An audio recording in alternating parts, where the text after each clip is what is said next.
Hello and welcome to Sleepy Stories, a cozy corner where gentle bedtime stories and peaceful moments come together to help you drift off with ease.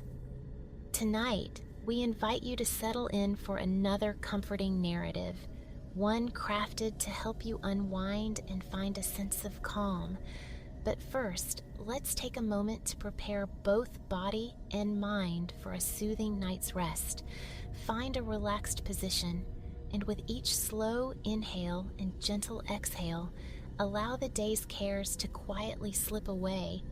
It can be challenging to step away from the day's busyness, especially as bedtime nears. However, remember, the less we worry about falling asleep, the easier it is for our minds to release any lingering tension. Let the gentle rhythm of your breathing wash away any concerns and allow tonight's tale to guide you into a deeper state of relaxation. Now, settle in and let the tranquil atmosphere of sleepy stories surround you. Enjoy this story, and may your night be restful and restorative.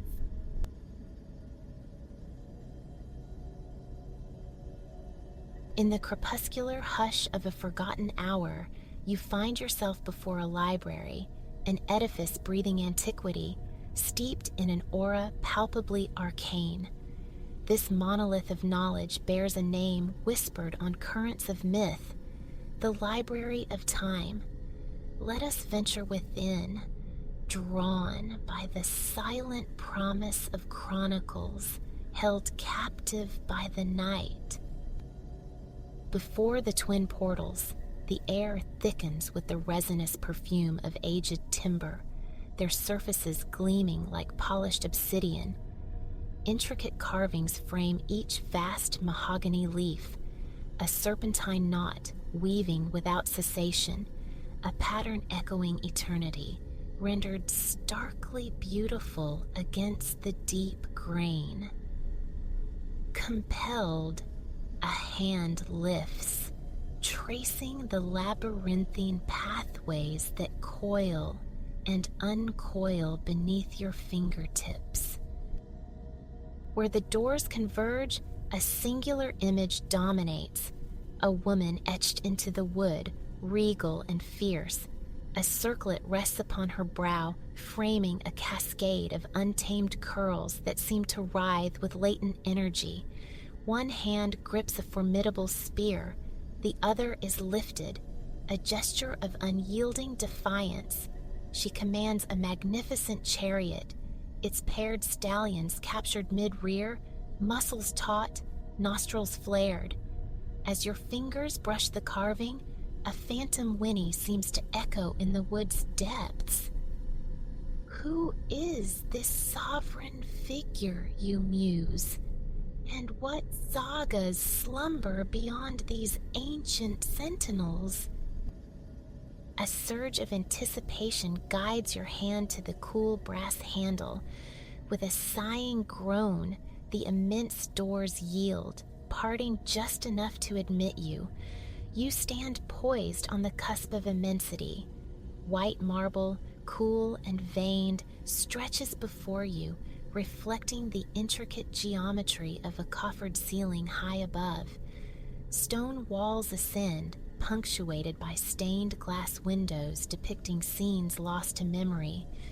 Daylight, though absent outside, streams through these panes internally, casting kaleidoscopic patterns that waltz across the floor.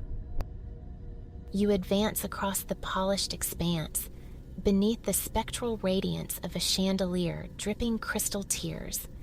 Its gentle luminescence illuminates two grand curving staircases flanking a burnished gold plaque. Drawn closer, you decipher the engraved script, murmuring the words, "Welcome to the Library of Time.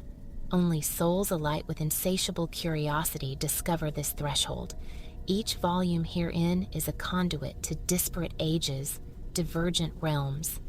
Whilst immersed in bygone eras, you shall remain unseen, unheard. The past immutable, cannot be altered. It offers only wisdom, and wisdom you shall glean. Could this be truth? The thought flickers, a spark in the quiet awe. A smile touches your lips as you ascend the spiraling stairwell. Gradually, the second floor unfurls, endless corridors of bookshelves demarcated by stately marble columns. Every shelf groans under the weight of countless volumes, ancient bindings exuding that familiar, intoxicating perfume of dust, leather, and latent magic. After a sweeping gaze, your steps veer rightward, snagged by a particular spine. Forest green, it mirrors the shade of deep woods, its binding edged with the same endless knot from the doors below. No title adorns its considerable width, only a stark date. 60 CE. Easing it from its neighbors, you're struck by the unexpected velvety nap of its cover, its surprising lightness.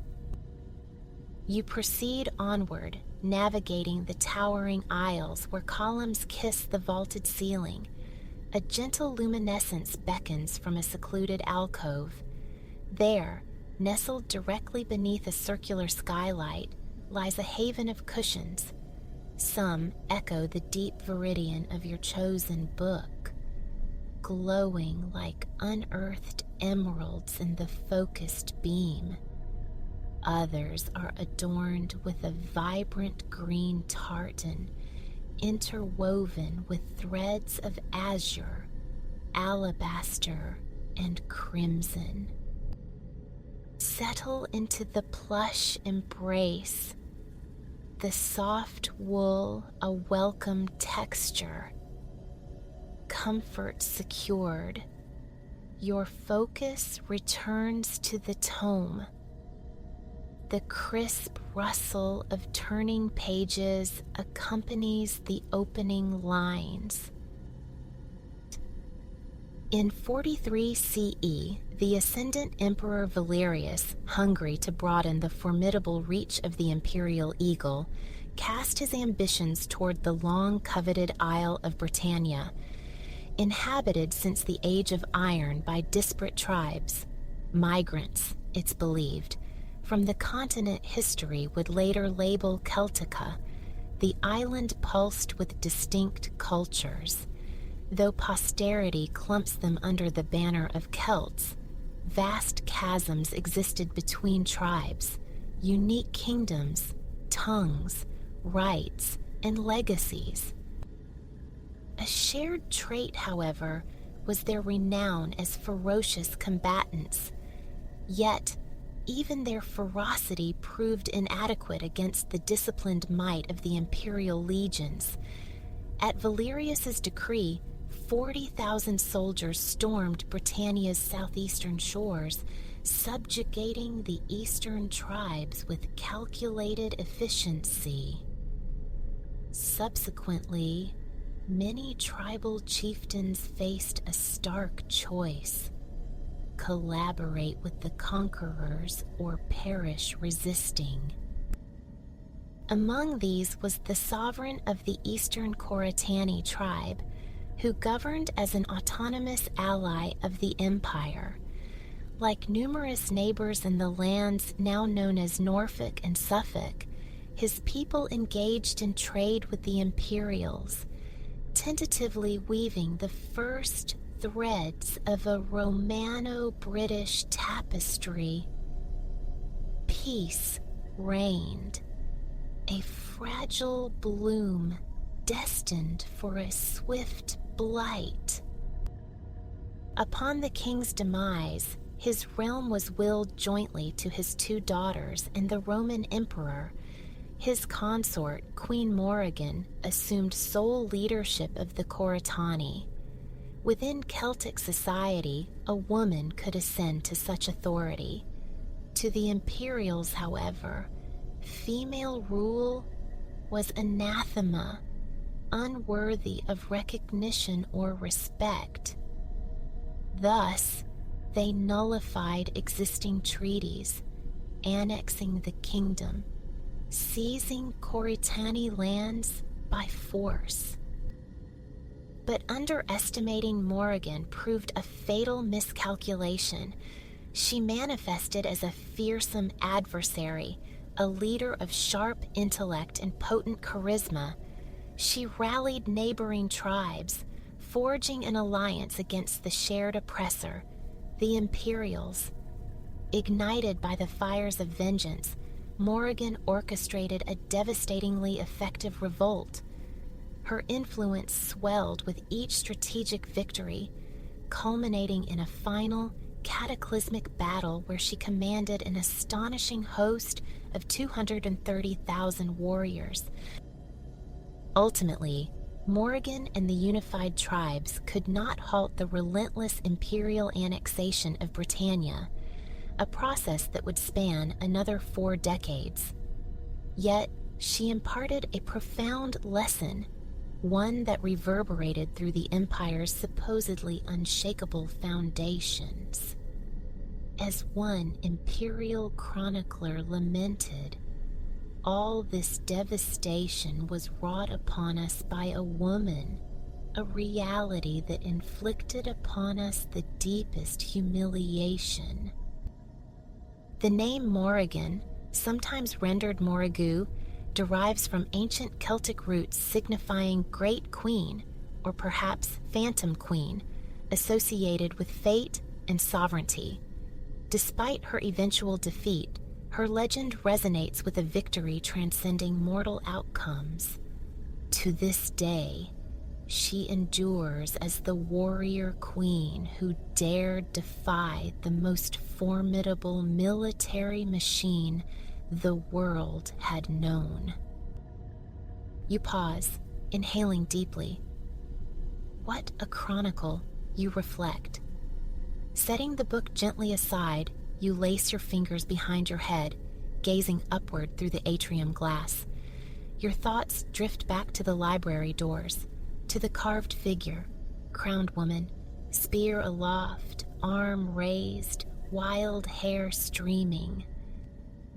Allowing your eyes to close for just a breath, a peculiar sensation envelops you. Initially, it's a profound sinking into the plush, evergreen depths beneath. Then, an impossible lightness, as if buoyed on unseen currents, drifting through time and space toward a locus simultaneously familiar and utterly unknown. Eyes fluttering open, you behold the same figure, the one from the library door. A waking dream, you assume. But then, impossibly, the image shifts. The wood grain surrenders to pigment. The queen's visage and form bloom with life, adorned with vivid whirls of woad blue battle paint. Her hair ignites, a fiery crimson mane. Her gown becomes a rich green tartan, startlingly similar to the patterned cushions. The chariot she commands gleams gold, pulled by steeds of deep chestnut brown. You are utterly captivated by the warrior queen's resplendent presence, the thaumaturgy unfolding before you. Looking down, you find your feet planted on damp earth. Cool, untainted air fills your lungs.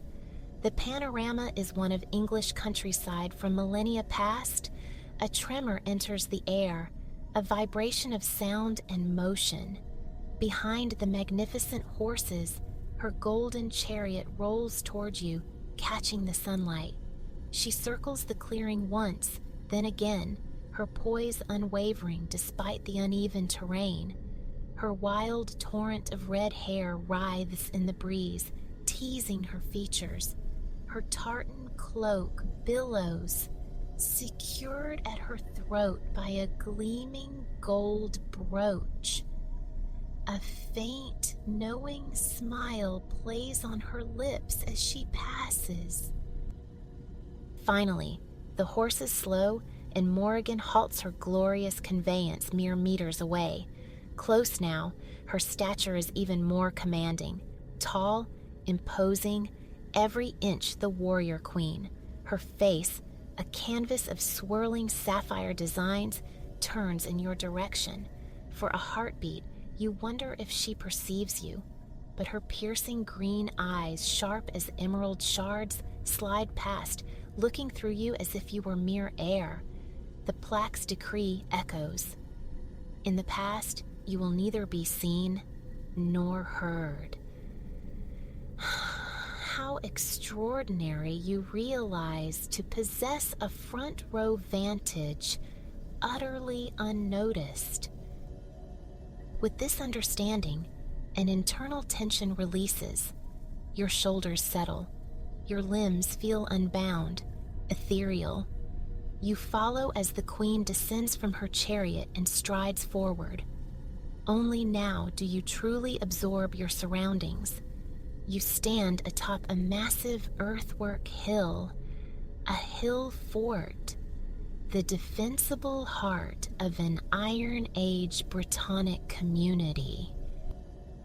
Your gaze sweeps across the settlement, largely encircled by a high timber palisade, enhancing the inherent security of the elevated position. From this vantage, you command a hawk's eye view of the sprawling, verdant landscape stretching beyond the walls. Directly below the fort, cattle, sheep, goats, and pigs graze within fenced enclosures, tended by diligent figures. A substantial crop field lies adjacent, where numerous people toil. Men guide wooden plows, drawn by immense, deliberate oxen, scoring straight furrows into the dark soil. Further off, a thin ribbon of blue glimmers beneath the horizon. You must be on Britannia's eastern coast, the Coritani heartland. The water, then, is the vast German Ocean, or perhaps what the Imperials termed the Narrow Sea. Even at this distance, its rhythmic, placid waves seem a familiar greeting. A crisp, saline tang perfumes the air. For a moment, you stand mesmerized, drinking it all in. Your focus eventually returns to the life bustling within the hill fort. Here, the air vibrates with the industry of many hands and feet, punctuated by bursts of conversation.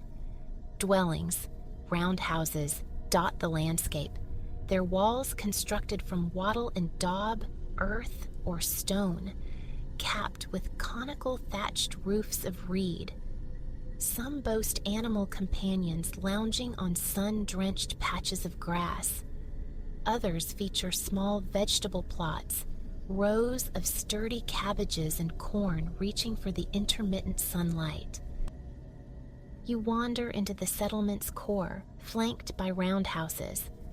The sounds of existence intensify. People move purposefully, immersed in their daily rhythms, oblivious to your spectral presence. Men wear simple tunics cinched with belts. Women are clad in floor-length dresses. Both favor tartan cloaks, displaying the same crisscross pattern in familiar shades worn by the queen, the very design that adorned the library cushions.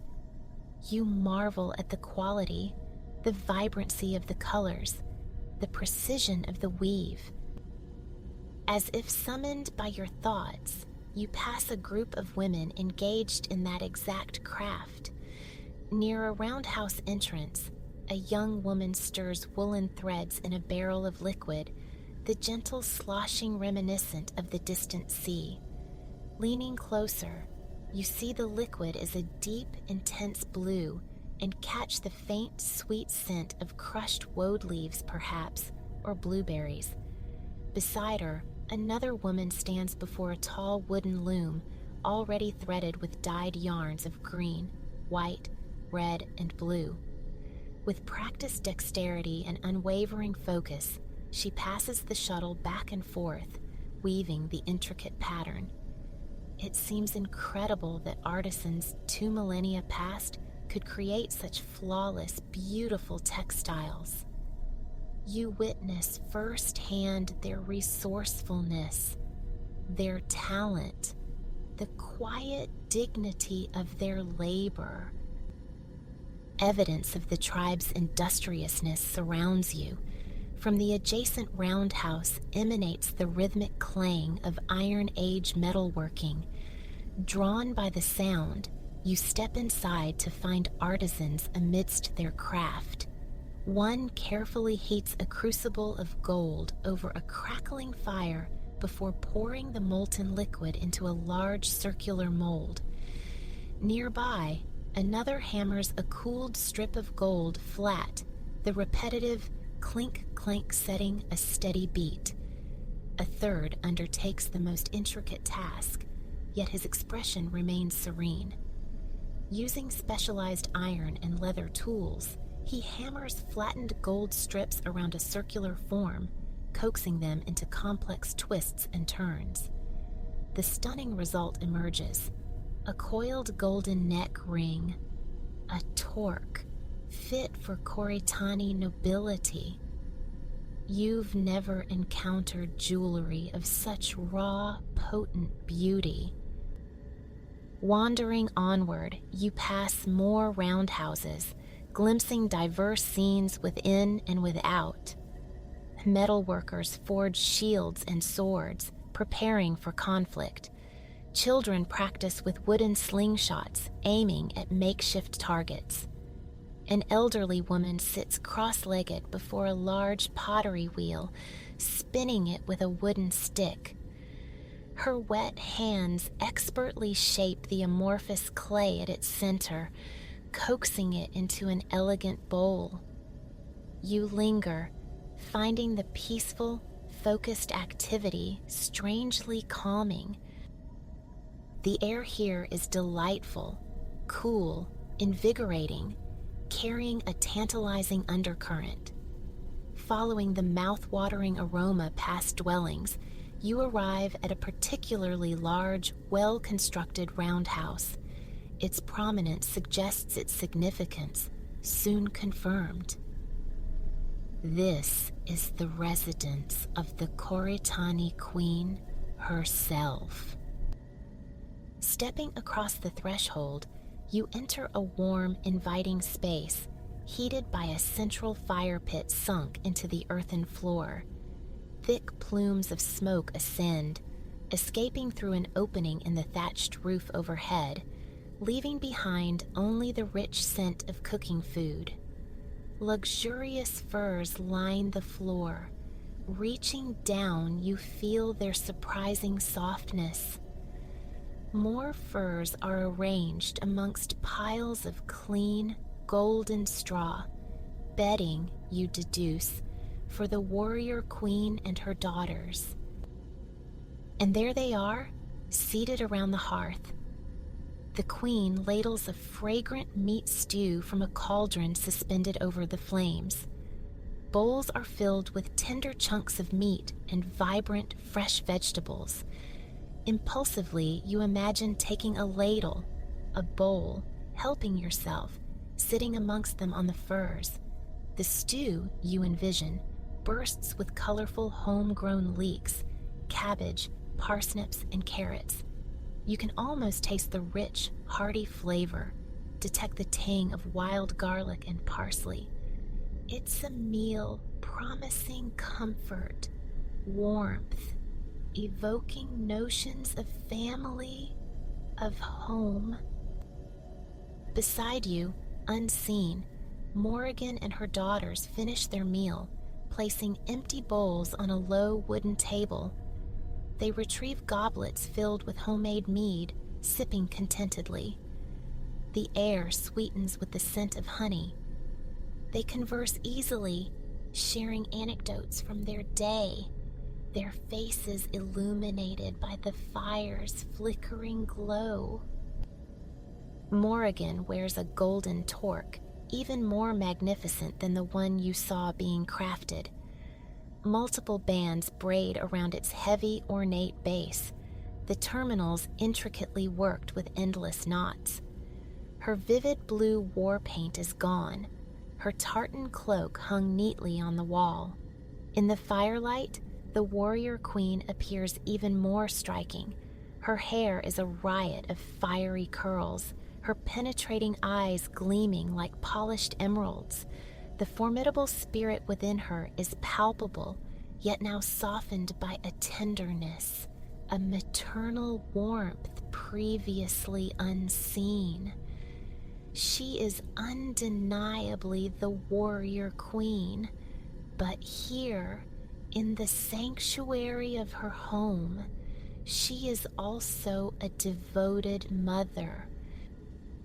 The girls chatter about their day within the fort's confines, while Morrigan recounts tales from her journeys further afield. Her eyes sparkle, reflecting the firelight glinting off the shields and swords leaning against the roundhouse walls. Her words seem to buoy the spirits in the room.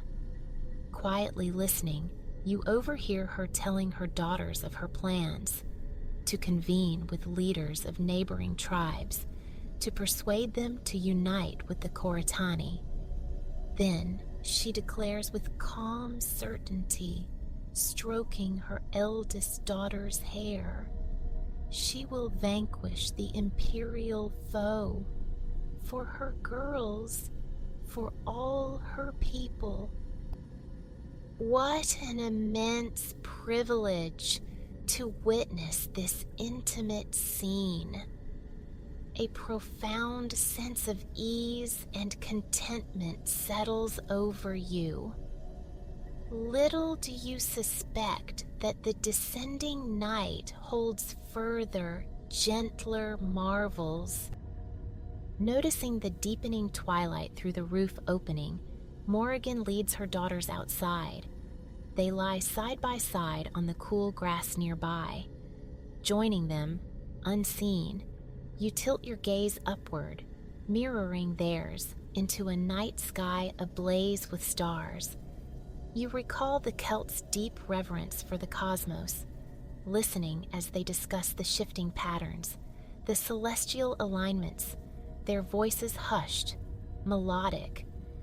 Morrigan points towards the steadfast North Star, the destination, she explains, for Celtic souls in the afterlife, reached by ascending the spiraling star stairway beneath it. Here, on the grass, the night air a cool caress against your face, you feel utterly at peace. Allowing your eyes to drift closed, you register again that extraordinary lightness, a sense of floating, being gently drawn back through time and space, returning to the library where this odyssey commenced. The glass expanse of the atrium now interposes itself between you and the star-dusted heavens. The green beneath you is no longer grass, but the plush velvet of cushions. Resting on a tartan pillow beside you lies your book, fallen open to an illustration of the warrior queen and her daughters. A faint smile touches your lips. The image, you think, captures but a shadow of her true, formidable grace. The reality was far more potent. Closing the volume, you surrender fully to the soft cushions, allowing your thoughts to settle alongside them. And then, enveloped by the library's ancient silence, you drift into a profound and dream-filled slumber. Stillness settled, a welcome quiet after the day's sensory cascade. Now, let the canals carry us. We drift towards Venice, towards Ilara, adrift herself in this city of water and stone for the very first time. Within the sun-warmed walls of her hostel room, Ilara stood bathed in the amber light slanting through the window, a figure momentarily lost to the world outside. Her friend, Clara, moved around her, deft fingers weaving the final strands of Ilara's hair into place. But Ilara's thoughts were elsewhere, snagged on a moment spun from the morning's vibrant chaos. A memory replayed, the cobblestones of a bustling market street rushing up to meet her, a stumble, a gasp, and then strong hand steadying her, pulling her back from the brink. She'd found herself unexpectedly caught, held for a breathless second in the arms of a stranger. Dark hair framed a face sculpted by Venetian light, eyes the startling green of sea glass catching the sun. Matteo, he'd introduced himself, his voice a low current beneath the market's chatter. In that instant, the clamor of vendors, the kaleidoscope of shoppers, the very air around them seemed to thin, leaving only the two of them suspended in an unforeseen pause. It felt scripted, cinematic. Ilara had braced for the polite disengagement, the courteous nod before he melted back into the crowd. Instead, he lingered, a question forming in those emerald eyes, and then, astonishingly, asked her to join him later. Right there, thrilled, electrified, Ilara heard herself agreeing, even suggesting that very evening, the words tumbling out before conscious thought could catch them. A slow grin spread across Matteo's face. Her number exchanged, a promise made. Just like that, a date woven into the fabric of this most impossible, most romantic of cities. Venice. The name itself had always been an incantation for Ilara, whispered since childhood, synonymous with adventure, with la bella vita. She remembered the first photographs, portals opening onto a world impossibly beautiful. The curve of the Grand Canal, the intricate lace of Gothic facades. It seemed less a real place than a shimmering mirage conjured from water and dreams. She'd vowed then, a small girl tracing canals on a map, that one day she would glide through those liquid streets, breathe the air thick with history and salt, witness the ancient stone palaces rising sheer from the waterways. An allure, potent and persistent, had pulled her across oceans, a magnetic field of mystery and romance that had only intensified over the years. And now, impossibly, she was here. Not just here, but poised on the edge of an evening with Matteo. The sheer wonder of it threatened to overwhelm her. Anchoring her was Clara, steadfast, enthusiastic. The moment Ilara had burst back into their room, breathless with the story, Clara had shifted into mission mode, orchestrating the transformation from traveler to enchantress. Early evening light now filled the room. Ilara laughed, watching Clara sift through the carefully curated selection of clothes Ilara had packed. A whirlwind of decisions followed. Which dress whispered romance without shouting? How much makeup spoke of allure, not artifice? Hair up or down? Which shoes could possibly navigate cobblestones with grace? Every angle considered. As Ilara slipped into possibilities, a flicker of doubt surfaced. Should I push it back? She mused aloud. Give us time to settle? Explore together first? Clara, pausing mid-motion with a pair of delicate gold sandals, shook her head decisively. Absolutely not. This is serendipity, Ilara. Written in the stars, Or maybe just the Venetian cobblestones. A warm smile softened her insistence. Besides, she confessed, flopping dramatically onto the nearest bed, I wouldn't want to be the third wheel on Destiny's gondola. And honestly, the jet lag is winning. A quiet night with a book sounds like heaven. Alara saw the genuine fatigue clouding her friend's eyes. Decision made. Clara would rest. Alara would embrace the unexpected. A quick text confirmed their plans. Mateo's reply was instantaneous. On my way. Prepare for a night to remember. A tight hug for Clara, a final glance in the mirror. Alice's handiwork framed her face beautifully. The simple teal silk dress, almost left behind, now felt preordained, its color a perfect counterpoint to her fair hair and warm brown eyes. For a fleeting moment, she felt regal, a princess stepping into her own fairy tale. The dress, simple yet undeniably elegant. The shoes, Clara had initially championed strappy black heels, but practicality and the memory of Venice's endless winding paths had prevailed. Gold sandals it was.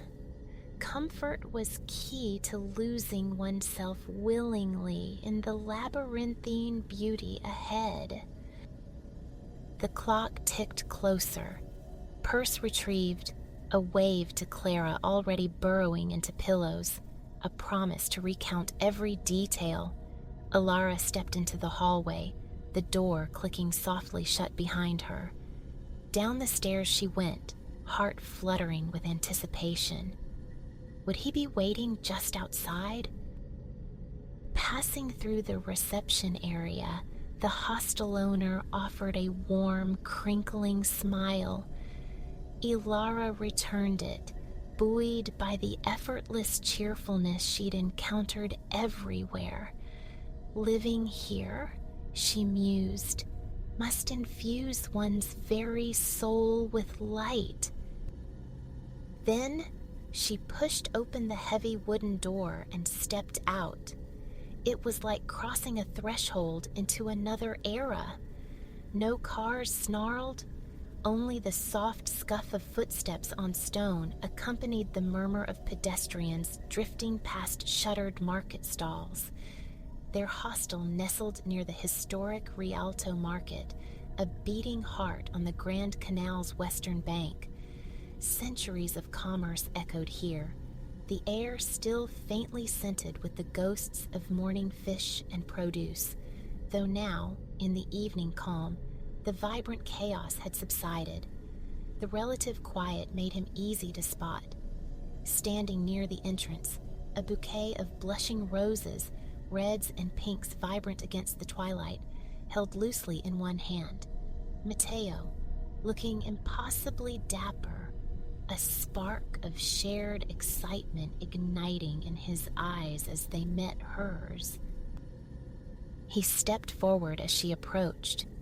The flowers were offered, a gorgeous cluster whose perfume rose, sweet and intoxicating, as Alara drew them close. Words tumbled out from both of them simultaneously, a brief, nervous collision of greetings that dissolved into shared laughter. She thanked him, admiring the blooms.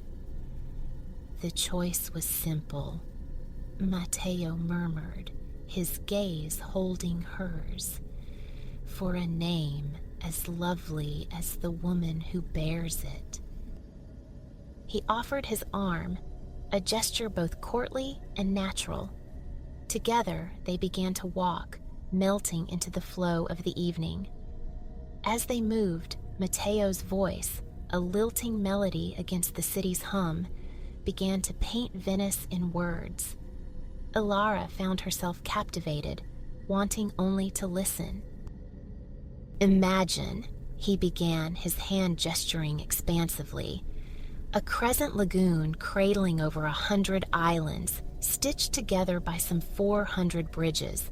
No roads, you see, only canals, maybe 150 of them, all feeding the Grand Canal, our main artery. He described its serpentine curve, an S of deep blue ribboning through the terracotta city, a vital contrast. Perhaps, he mused, the only city on Earth where water is the primary thoroughfare. He spoke of the palaces flanking these waterways, Gothic and Renaissance facades dreaming by the water's edge, of domes and bell towers adorned with frescoes and marble, whispering tales of opulence. Every stone here has a story, Matteo said, his eyes alight with affection for his home. Venice is unique, a marvel of architecture and water, and tonight, a flourish of his hand, we explore its soul. Ilara smiled. You're quite the guide, she admitted. Your passion is infectious. I'm even more excited now. Arm in arm, they ambled on. Venice, Matteo declared, was a city for walking, for losing oneself deliberately, and for romance especially, he added with a twinkle, aboard a gondola. He spoke of the iconic boat, its sleek black form a globally recognized symbol. Ilara nodded, picturing the countless images she'd pored over. Nothing compares, Matteo insisted, to gliding through the canals at twilight, the gondolier's song drifting on the air. After dinner, perhaps? Ilara ventured. Matteo winked. Already part of the plan. A visit isn't complete without it. They turned into a narrow back street, the air suddenly rich with the savory promise of Italian kitchens. Above, the sky deepened, blushing a vibrant fuchsia as the sun dipped lower.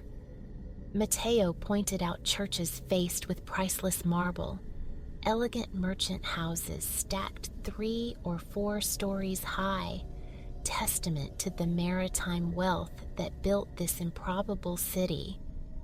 Ilara gazed, entranced by the sheer density, the verticality of even modest buildings clinging to the water's edge.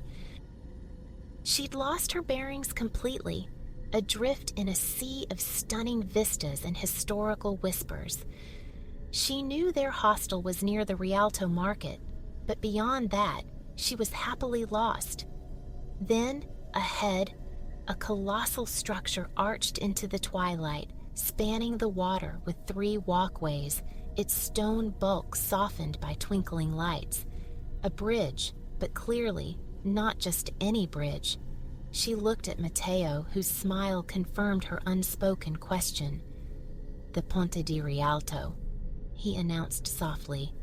One of the most famous bridges in the world. Ilara simply stared, momentarily speechless, the sheer scale and beauty stealing her breath. Matteo recounted its history, the original wooden structure succumbing to time and fire, the 16th century contest for its stone replacement. Names like Michelangelo had been floated, but Antonio da Ponte, Anthony of the Bridge, fittingly, a local architect, had won the commission. Mesmerized, they ascended the wide steps towards the bridge's bustling central span. Reaching the balustrade, Ilara stopped, gripping the cool stone railing, and looked out. The view unfurled before her, the Grand Canal, wide and majestic, mirroring the deepening sky. It was the image from countless postcards, the quintessential Venetian vista, yet infinitely more potent in person.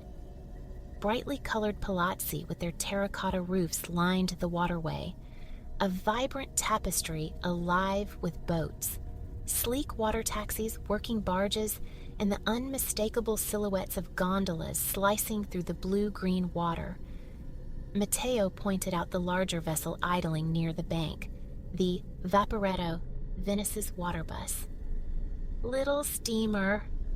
He translated the name, a nod to its ancestors. In a city of canals, such transport felt utterly logical. They watched a couple step onto the gently rocking Vaporetto, aided by a fellow passenger before it pulled away, rejoining the canal's fluid traffic. The Grand Canal pulsed with life. Looking down, they saw gondoliers serenading their passengers as they passed beneath the massive arches of the Rialto. Ilara leaned her arms on the railing, absorbing the scene. Matteo stood beside her, a comfortable silence falling between them as they watched the ceaseless ballet of boats below. La Serenissima, the most serene. The nickname felt profoundly true in this moment, Ilara thought. Laughter drifted on the air. Faces around them reflected her own quiet joy. Adding to the enchantment, the sunset painted the sky in streaks of pale velvet, an extraordinary, ephemeral masterpiece. Ilara slipped her phone out, capturing the view, then turned impulsively to snap a picture of Matteo against the dramatic backdrop. He grinned, then politely asked a nearby stranger to take a photo of them both, ensuring the glorious canal filled the frame behind them. As the kind man obliged, Matteo casually draped an arm over Ilara's shoulder. Their slightly self-conscious smiles drew a chuckle from the photographer. "A handsome couple," he commented, returning the phone before moving on. Matteo winked at Ilara, snapping one last picture of her against the fading light. "The best one yet," he declared. Pocketing her phone, they watched the last embers of daylight extinguish in the sky. Truly, Ilara thought, the most beautiful scene she had ever witnessed. Romance wasn't just in the air. It was the air. As darkness claimed the sky, lights began to prickle in the windows lining the canal, their reflections shimmering on the water's surface. Spectral mists curled upwards from the inky depths, veiling the bases of the grand buildings in mystery. "I could stand here forever," Ilara whispered. "I don't think anything else in the city could possibly top this." Matteo nodded in understanding. "I don't blame you. The Grand Canal, it's the true heart of Venice." Finally, they turned from the railing, arm in arm once more. Descending the steps, they stepped off the bridge and back onto the calle. Above, stars began to pepper the clear night sky. Matteo led her towards a quaint restaurant tucked onto a corner overlooking the water.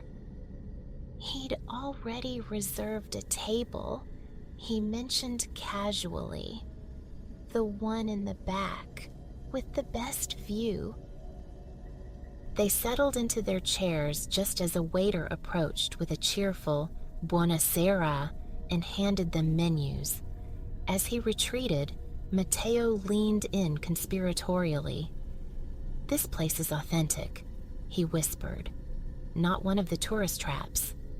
Ilara laughed. "Good thing I'm dining with a local then." Perusing the menus, she asked for his recommendations. He scanned the pages thoughtfully. For antipasto, he decided, the fritto misto, mixed fried seafood, is superb here.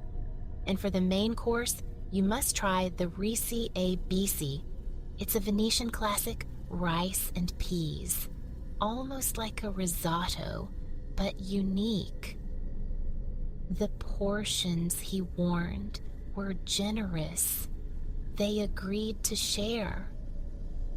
The waiter returned, swiftly noting their choices. It was, Alara reflected, a perfect evening. A cool breeze stirred her hair, carrying the briny scent of the canal and the distant murmur of voices and laughter. Dinner arrived, and each bite, Alara declared, surpassed the last. Conversation flowed effortlessly between them. A natural rhythm of shared stories and easy banter. Time seemed to dissolve, unnoticed. Too soon, the waiter reappeared, gently informing them it was nearing closing time. Mateo settled the bill. Sensing Alara's faint disappointment that the magic might be ending, he reached across the table and took her hand. A smile touched his lips. "Here, in this city of canals and mist," he said softly, "the night is only just beginning. It's the perfect time for that gondola ride." Relief and fresh anticipation surged through Alara. The adventure wasn't over. Another chapter awaited. They stepped out of the restaurant's warm glow and ambled along the canal's edge. And there it was, sleek and black against the shimmering water, a gondola waiting just for them. The perfect coda to a perfect first date in the city of romance itself. As they settled into the cushioned seats, Alara registered the gentle rhythmic lapping of water against the ancient stone walls. Then, as the gondola began its silent glide down the dark canal, the gondolier, true to Mateo's promise, began to sing, his voice a melancholic, beautiful melody that seemed to rise from the water itself. A profound sense of peace washed over Alara, serene and calming. She looked across at Mateo, his profile silhouetted against the reflected lights, and smiled. "Thank you," she murmured, "for the most romantic Venetian adventure." The gondola carried them deeper into the night, away from the lights and laughter, into the quiet heart of the floating city.